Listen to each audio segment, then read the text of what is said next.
नमस्कार साथियों, मेरे प्यारे विद्यार्थियों, मैं के सर आज अपने इस सेशन में आपके लिए एक ऐसा विषय लाया हूं जो कि आजकल बड़ा ही हॉट केक बना हुआ है।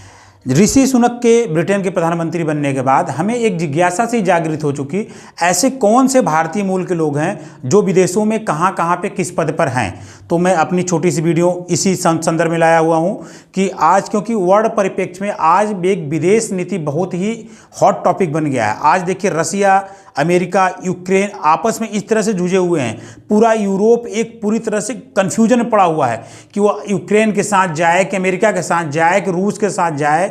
यहाँ तक कि अब यह भी बात आ रही है कि नाटो से फ्रांस अलग होने की बात कर रहा है। तो ये विदेश परिप्रेक्ष्य में तो हमारे जो भारतीय मूल के लोग अगर किसी विदेश में, किसी अन्य देश में किसी उच्च पद पे हैं तो एक तरह से वहाँ पर हमारी जो विदेश नीति है वो थोड़ी सी स्ट्रॉन्ग पोजीशन में हम मानते हैं। होना ना होना बात की बात है। जैसे अभी ऋषि सुनक जब ब्रिटेन के प्रधानमंत्री बने तो लोगों ने कहा कि वहाँ पे अल्पसंख्यक को ऐसे वरीयता दी गई, अब वो हिंदुस्तान के बारे में ऐसा करेंगे। वो करें या न करें, लेकिन हमें एक साइकोलॉजिकल बेनिफिट तो मिलता ही मिलता है कि वो हमारे देश के मूल निवासी हैं। तो हम अपनी वीडियो पाते हैं। वीडियो पर आगे बढ़ने से पहले आपसे रिक्वेस्ट है कि आप चैनल को सब्सक्राइब और वीडियो को लाइक तथा अधिक से अधिक शेयर करिएगा। अब आते हैं कि ऐसे वह भारतीय जो विदेशों में उच्च पदों पर आसीन हैं।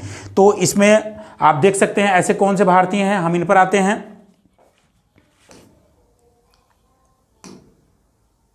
इस सूची में जो हमारा पहला नाम आएगा, अमेरिका की उपराष्ट्रपति कमला हैरिस।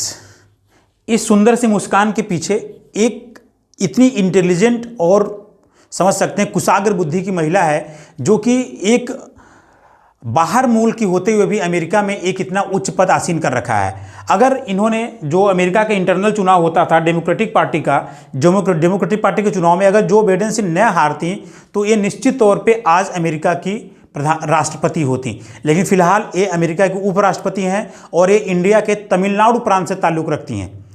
तमिलनाडु प्रांत इनका मूल रहा है और आज ये उपराष्ट्रपति हैं अमेरिका में। और इसके बाद हम लोग इनके उज्जवल भविष्य के लिए उम्मीद करते हैं कि आगे अमेरिका की राष्ट्रपति भी बनेंगी, क्योंकि 2024 में अमेरिका में भी चुनाव है। अगला नाम आता है हमारा परविंदर जगन्नाथ, जो कि हमारे मित्र राष्ट्रों की श्रेणी में आते हैं और ये मॉरिशस के प्रधानमंत्री हैं। परविंदर जगन्नाथ मॉरिशस के प्रधानमंत्री हैं और इनसे काफ़ी उम्मीदें रहती हैं। ये अक्सर यहाँ आते रहते हैं और ये उत्तर प्रदेश के एक हिंदू यादव फैमिली से बिलोंग करते हैं। उत्तर प्रदेश में हिंदू यादव फैमिली से बिलोंग करते हैं। और मैं वीडियो स्टार्ट होने से पहले आपसे एक प्रश्न पूछता हूँ, उस प्रश्न का आप मुझे जवाब दीजिएगा कि ऐसा कौन सा देश है जहाँ के राष्ट्रपति और प्रधानमंत्री दोनों ही भारत के हैं। वीडियो के अंत में इसका जवाब मुझे दीजिएगा। तो परविंदर जगन्नाथ मॉरिशस के प्रधानमंत्री हैं। एंटोनियो कोस्टा भारत के गोवा राज्य से संबंध रखते हैं। गोवा हमें पता है कि जब 1947 में देश आज़ाद हुआ था तो उस समय गोवा हमारे भारत का अंग नहीं था। गोवा पुर्तगालियों के कब्जे में था। गोवा की आज़ादी की लड़ाई चल रही थी।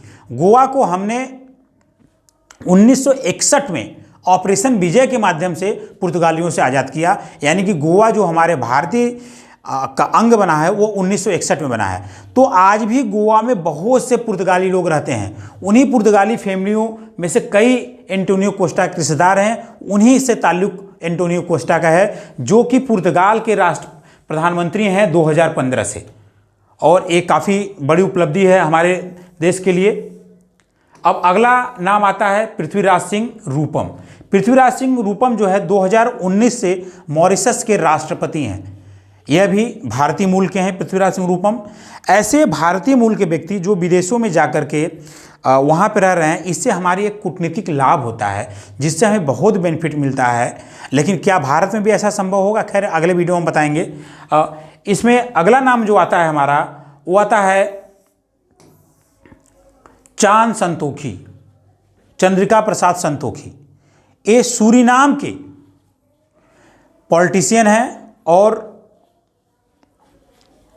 जो है हमारे 26 जनवरी का गणतंत्र दिवस परेड होता है वहाँ पर भी इन्होंने इसकी शोभा बढ़ा रखी है गणतंत्र दिवस की, और हमारे मुख्य अतिथि भी रह चुके हैं और ये काफ़ी अजीज़ हैं। अक्सर इंडिया पाते रहते हैं। इंडो सूरीनाम में इनका काफ़ी इंडो सूरीनाम संबंधों में इनका काफ़ी योगदान है और वहाँ के 9वें राष्ट्रपति हैं, सूरीनाम के 9वें राष्ट्रपति हैं। अगला नाम आता है मोहम्मद इरफान अली, यंग एनर्जेटिक मोहम्मद इरफान अली,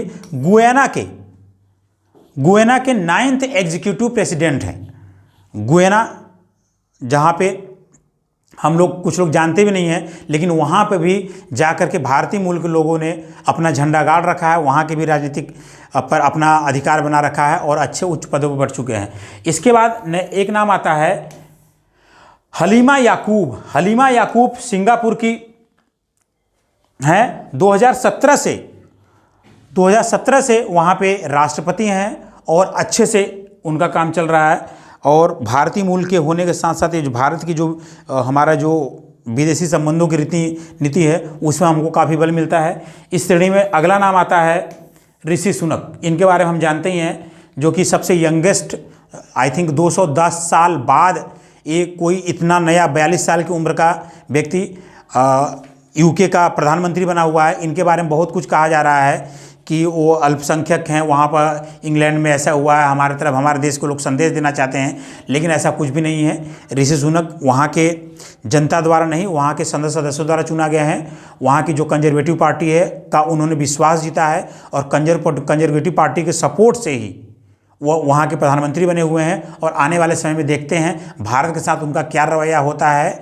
अभी तो फिर एक हमारा एक अनुमान है, लेकिन फिर भी भारतीय मूल के जो भी हमारे विदेश में रह रहे हैं व्यक्ति, उनके उज्जवल भविष्य की और उनके भारत के साथ संबंधों की प्रांगणता की हम कामना करते हैं। धन्यवाद।